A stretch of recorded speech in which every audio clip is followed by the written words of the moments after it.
ஷாம் ஷாம் பிராந்தியத்தின் சிறப்புகள். ஷாம் ரில்ஷியாமே என்பது வரலாற்று ரீதியாக மிகவும் ஆசீர்வதிக்கப்பட்ட ஒரு பகுதியாகும். இன்று இப்பகுதி சிரியா, பாலஸ்தீனம், பாலஸ்டைன், ஜோர்டன் மற்றும் லெபனான் ஆகிய நாடுகளை உள்ளடக்கியது. இதனை பிலாத் அல் ஷாம் என்று அழைப்பார்கள். நபிகள் அடக்கம் செய்யப்பட்ட இடங்கள். வரலாற்று மரபு. ஷாம் பகுதியில் சுமார் 8 முதல் 10 நபிகள் அடக்கம் செய்யப்பட்டதாக வரலாற்று ஆதாரங்கள் கூறுகின்றன. எனினும் இவற்றில் பல இடங்கள் வரலாற்று மரபுகளின் ஹிஸ்டோரிக்கல் ட்ரெடிஷன் அடிப்படையிலேயே அடையாளப்படுத்தப்படுகின்றன. நபியின் பெயர் அடக்கம் செய்யப்பட்டதாக கருதப்படும் இடம்.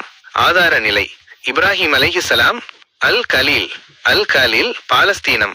மிகவும் வலுவான வரலாற்று மரபு. இஸ்ஹாக் அலைஹிஸ்ஸலாம், அல் கலீல், ஹிப்ரான். வரலாற்று மரபு.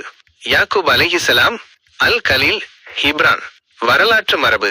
யூசுப் அலைஹிஸ்ஸலாம், நப்லஸ். வரலாற்று ரீதியாக கருத்து வேறுபாடு உண்டு. லூத் அலைஹிஸ்ஸலாம், ஜோர்டன். வரலாற்று மரபு. தாவூத் அலைஹிஸ்ஸலாம், ஜெருசலம். உறுதிப்படுத்தப்பட்ட சஹீஹ் ஹதீஸ் இல்லை. சுலைமான் அலைஹிஸ்ஸலாம், ஜெருசலம்.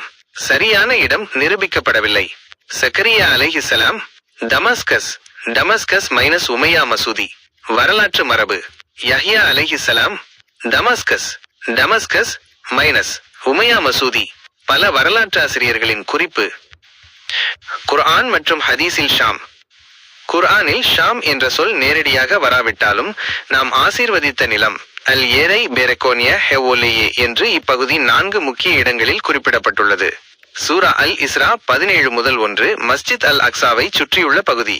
சூரா அல் அன்பியா 21 முதல் 71 மற்றும் 21 முதல் 81. இப்ராஹிம் அலை, லூத் அலை மற்றும் சுலைமான் அலை ஆகியோரோடு தொடர்புடைய ஆசீர்வதிக்கப்பட்ட நிலம். சூரா சபா 34 முதல் 18. ஆசீர்வதிக்கப்பட்ட ஊர்கள் குரா முனார்கன். நபி முஹம்மது ஸல்லல்லாஹு அலைஹி வஸல்லம் அவர்களின் துஆ. நபிஷன் அவர்கள் ஷாம் தேசத்திற்காக பின்வருமாறு பிரார்த்தனை செய்துள்ளார்கள்: அல்லாஹும்ம பாரிக் லனா ஃபீ ஷாமினா, அல்லாஹும்ம பாரிக் லனா ஃபீ யமனினா, ஹஸ்பா. எங்கள் ஷாம் நாட்டிலும் எங்கள் யமன் நாட்டிலும் பரக்க செய்வாயாக. ஆதாரம்: சஹீஹ் புகாரி 7094, ஜாமிஉ திர்மிதி 3954. ஷாம் பிராந்தியமானது இஸ்லாமிய வரலாற்றில் மிக முக்கிய இடத்தை பெற்றுள்ளது. இங்குள்ள மஸ்ஜித் அல் அக்ஸா முஸ்லிம்களின் முதல் கிப்லாவாகும். நபிகள் நாயகம் அவர்களின் விண்ணேற்ற பயணமான மிகாஜ் இப்பகுதியிலிருந்தே நிகழ்ந்தது. வரலாற்று ரீதியாக இப்ராஹிமி மசூதி மற்றும் உமையா மசூதி போன்ற புகழ்பெற்ற இடங்கள் இங்கு அமையப்பெற்றுள்ளன. இத்தகைய மகத்துவமிக்க தகவல்களை தொகுத்து வழங்கியது SAK முசப்பிஹு.